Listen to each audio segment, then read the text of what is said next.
Hello, guys. Um, we just had Thanksgiving Day yesterday, and I came across something on my Facebook feed about blessing rainwaters because there's a song that the waters in Africa are blessed. And it had me thinking, why don't we ask God to bless our rain too? Actually, ask Him. So I went to do my Bible study this morning, and the pages where I left off with the last time I was talking to you guys. And my eyes hit rainwater. And I'm like, rain, rain, rain, rain. Okay, I got the message. So, I've also been practicing treating my ears, my mind, to being able to differentiate when Jesus is talking to me versus my own thoughts that just pop in. Like, I think I want to do this. I think I want to do that versus get a shower. The actual words he spoke to me today. Um, so I went to bed last night and I told Jesus, I explained to him, I want to be able to hear him better, be able to better discern. Because if it's my own thoughts, I'm going to argue it away. And if it's his words, I want to be obedient to them. So I need him to help me be very clear on what I'm actually hearing.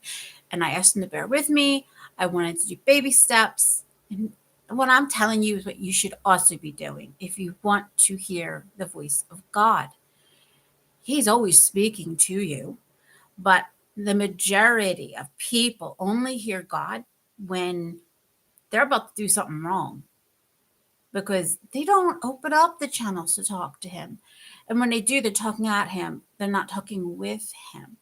And it is a big difference. I am unburdening all of my burdens, and I am demanding all of these favors and blessings, and I'm going to promise something I'm never going to come through with. Never once do people typically say to God, "Hey, what do you want me to do on this?" We need to get better at doing that, really. Um, so don't just like if you hear your conscience, don't say, I don't feel like doing it that way. Because your conscience is not your own thoughts. It's actually God telling you stop. So listen to your conscience. That's your first step. The next step.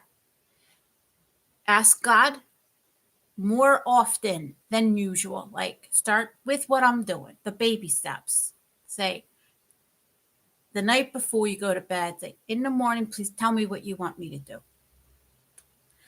Good night. Thank you for everything. You wake up, you say, good morning, God. What do you want me to do today? And you be quiet.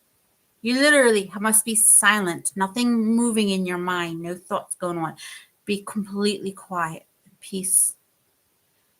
And you'll hear his voice louder than you hear your own voice. I promise. Okay?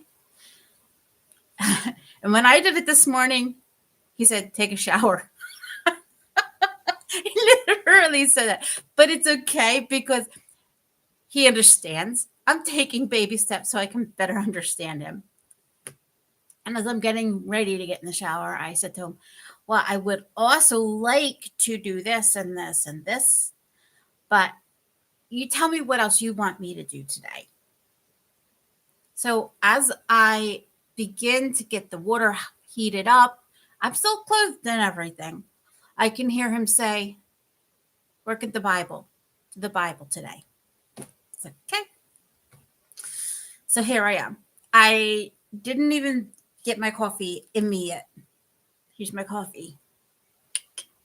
No food in my tummy, nothing. We're out of eggs. Got not totally, but 3 left. So probably not gonna do your typical breakfast today. And I'm diabetic. They want us having eggs and onions on a regular basis and seeds because they're all protein. I don't know if you can see the seeds, but these are sunflower seeds. I'm also allowed to have pumpkin seeds. So for breakfast. I'm going to have pumpkin pie. I got to find a way to get my sweet without it being sweet. Killing my butt. But you practice, all right? Practice your voice with God, listen to him, and you'll eventually become having a habit of turning to him. That's what you want to work on. Your habit of hearing him, listening to him, feeling him. And whenever I am sad, the first person I turn to is God. You need to practice that as well, because you're not alone. And how do you know you're not alone if you're ignoring God? Let him be in your life. Give him a place. Put him in your heart. And you should come to a point where you love him so much. Like the way you love your child or your parent or your spouse. It's the same sort of, I belong to you and you belong to me, and I won't let anyone harm you. And I trust you'll never let anyone harm me. It's that family love, But the way I feel love is a lot more deeper than your typical human. I was born a bit special, and it annoys people because I like hugs. For me, receiving a hug is a safe haven. It's like a nonverbal communication that I'm safe, and that person is promising that I can let them be safe too. Nonverbal. My brain just gets a dopamine kick when I get a hug. I don't know why. Just it is what it is. But outside of that, since I can't hug Jesus, I tell him I love him, and I can feel the hug from him. And this is where your relationship with him will eventually get to. But you have to move it there. You have to take the first steps. All he can do is guide you and guard you and give you the Holy Spirit and a guardian angel to protect you. But if you're not giving him a place next to you, in front of you, behind you, in all directions, and in your heart, how is he going to be able to communicate to you like I'm communicating to you? God does not talk to you. He doesn't talk at you. He talks with you. The only time he talks at you is when you're in danger and he wants to safeguard you. You have to give him that space. I think I've said it several thousand times already. I'm turning into my sister. She will, in one sentence, repeat the same thing with 3 different tones. It's a side effect of being raised where no one listens to you. So my fellow Gen Xers are probably in the same boat. Okay. The whole reason I started this video is because I wanted to talk about water, because it's been a recurring theme in my life for the past 24 hours. And because yesterday when I was practicing, I heard him say, talk about me. I had asked him, what do you want me to do? And I heard him say, talk about me. Because I had come across a video on my Facebook feed saying, God wants you to move. And that didn't come out of his mouth, came from that person. But it did help me to remember that I have to ask him. So I shut Facebook down for a minute and I asked him. And I said, please, whatever you do, don't uproot my life. I don't think I can handle that. I've been through too much trouble already. And then I went silent. And I heard him say it.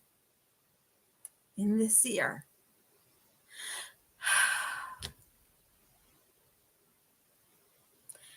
It feels very nice to know he's going to talk to me if I let him.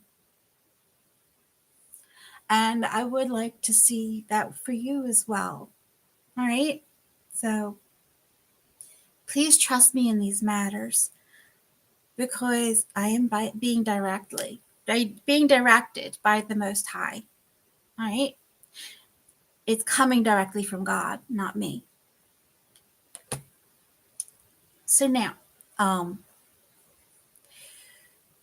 about the waters, did you know that the original Hebrew text, not the translations that we have, but the original Hebrew text, describes Genesis where it says there's a mist. It's actually not a mist, but a stream. The Hebrew translation says it's a stream. Let me show you what I am talking about. I want a window. Want this window. All right, you see this picture right here? It's a picture that I copied as my thumbnail for this video. To whoever created this photo, thank you very much. I am only borrowing it for display purposes. Okay, so this is water springing up from a well that's underneath the ground. It literally is bursting up and it's filling a hole around it, right? Well, as water rises, it begins to evaporate, and so the clouds appear. And then the clouds hold up so much water before they. You would think that it requires the sun, and it does. The sun is what makes things evaporate.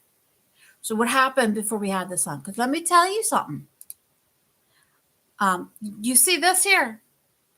Let's go all the way up. This is 2. I need 1, right? This is the Catholic's version. And in all honesty, it does not matter whose Bible, because every Bible is incorrectly translated. So just bear with me. All right. Whatever version you have will be similar. All right. So we're looking at the first day here. He made light and dark, but he didn't name them. Oh, no, he did. He named them day and night. Right? So we have the fact that there was no shape. So God made light, right? And then he made the dome. And then he had the second day. So here starts the second day.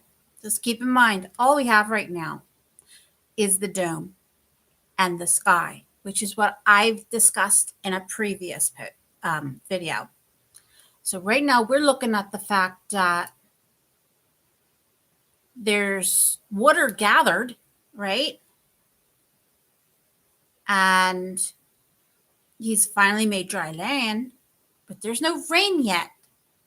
Because while he has light and he has dark, he has day and night, he doesn't have the sun and the stars yet.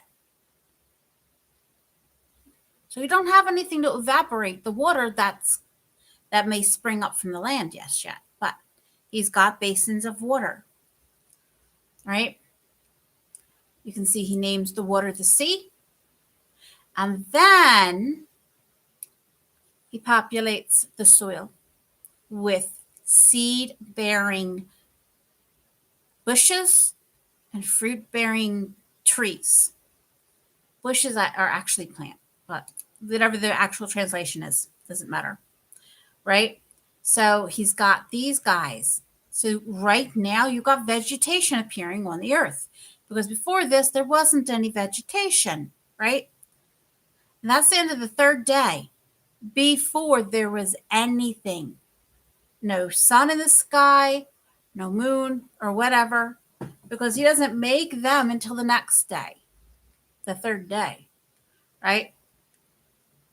So let's go straight over to the next chapter, which basically summarizes it. As you can see, there is no field shrub and no grass of the field had sprouted. This is what the world looked like before God populated with plants and trees and before the sun came up. So, how do these things get watered? See here, it says a stream. Catholic Church actually uses the Latin translated version or the Hebrew rooted version. Um, I need my coffee, so bear with me. But all the other Bibles, they don't say a stream, they say a mist. So this is why I'm saying it's not going to matter what version of the Bible we use. You could use the version that the Mormons have, for all I care. Every single church has an incorrectly translated version. The point of the scripture is what you're looking at, not the specific details of potato. I think you understand. As the Italians say, capisce. Okay, so now that we're looking at the fact that there's no water on the earth except for what's coming out of the stream, and there's no sun to evaporate it, how did the water that's been coming up in a stream and that comes into a pool of water, how did it end up watering the earth? That's a lot of earth. That means there's a lot of springs at the time, right? Which is why a lot of other Bibles want to go with the word mist because it's the only thing that makes sense.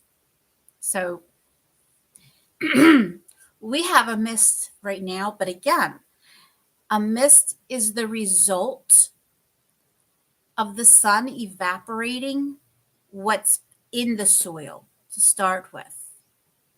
You know what I'm saying? Without the sun to put the heat on it, the water won't move. It's not going to appear even an inch off the ground. So what I think happened is when you water your plants, the roots get the water from what's underground. And you're supposed to just put like maybe, the medicine cups. If you fill it up, what is that, 2 ounces? Just 2 ounces right near the root.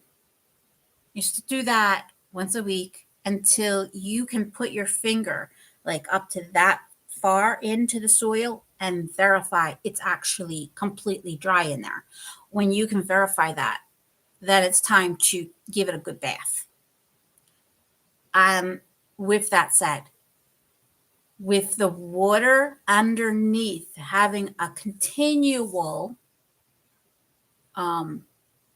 feed of water given to it because of the water that's piling up into a pool, it's being absorbed like a sponge from the earth around it, and it's gathering in all directions. So if you and I right now got a chance to go back in time and we were given military uniforms, our boots would go way past our knees, right? Just imagine us standing on the earth. There's light and there's dark. There's no moon or sun, nothing. And all we got is a bunch of moss, some plants, some trees, and that's all we're seeing. And as we walk, we hear slush, slush, slush everywhere we walk because that's how much water the earth had to absorb. And that is how the plants were watered without any rain. So I just wanted to paint a picture for you because as I explain what I'm learning from Genesis, I want you to see the amount of work that God went through and where the miracle in it is. And I want you to know that there's never a reason to panic for whatever is coming. Because when God fulfills his promise and he strips away the sky, and he will, when he strips away the sky, there'll be no need to panic because we don't need the moon. We don't need the stars. We don't need the sun. The light and the dark pre-existed those things. And they will still be there when the moon and the sun and everything else is taken away. All right. So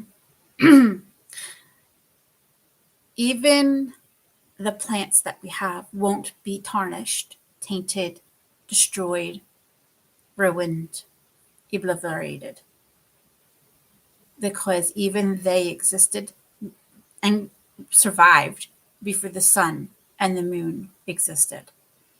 Do you know what the sun does for us? Gives us vitamin D. And that helps a chemical in our brain. It helps us want to function, you know? And it gives our plants their coloring. But our plants will still die. I mean, they will still live. They won't have the color they have now because there's no rays from the sun to give them that coloring. Even our skin color will change. Let me put it to you this way. I want you to think about our equator. The Earth's equator is closest to the sun, right? So every human being who lives near or at the equator has black skin or nearly black skin. If you don't believe me, I want you to look at the varying populations that live in the place that's near the equator. So, with that said, look at Alaska. The people who are native to Alaska are whiter than white. They're almost, it's like yellow almost, like the way your skin would look if you had liver cancer. So if we took away the sun, we would lose the vitamins that it's giving us. People at the equator won't be black no more. And we will all end up looking like we've got liver cancer because that's what the world would look like without the vitamins from the sun. But I want you to see reality, stripping away the things that are here so you can be grateful for them. Because this day after Thanksgiving, the things that I want you to be grateful for and pray thanks for is your relationship with God, and that He still dotes on you in spite of you not talking to Him. And while you're at it, ask for guidance on how to be closer to Him, right? And I want you to be grateful for our sun, the moon, and the stars. I want you to be grateful for the rain that we get and ask God to bless our rain. So I have done a full circle on the purpose of my video. And now I'm going to come to a conclusion. It's been over 22 minutes. Thank you for spending your break time with me. If you have off today, enjoy your Black Friday. Don't shop too much. We don't want you in debt. The kids can manage without. What they want is need, is your love. And your love should not be represented in objects. So don't go overboard with the spending today. Love you. Bye, my fellows.